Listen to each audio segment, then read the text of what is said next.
جمهوری اسلامی الاستبداده، یعنی ترکیبی از استبداد دینی، نهادی، شخصی و توتالیتر. حکومت‌های مستبد بیشتر از هر چیزی از اعتراضات مردمی مبتنی بر اخلاق جمعی میترسن.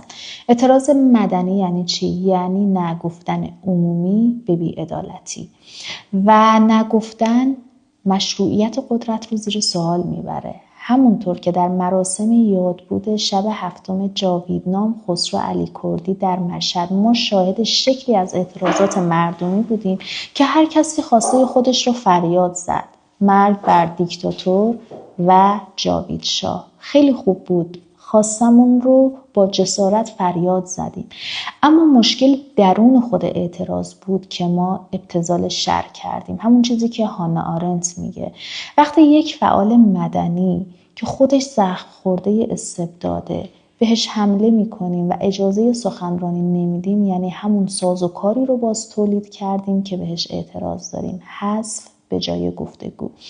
حتی اگر جمهوری اسلامی فرو بپاشه و ما انسانهای تربیت شده استبداد باقی بمونیم، نه تنها به آزادی دست پیدا نمی کنیم، بلکه فقط نام استبداد تغییر پیدا میکنه. آزادی زمانی به دست میاد که ما انسانهای متفکر و اخلاق محور باشیم.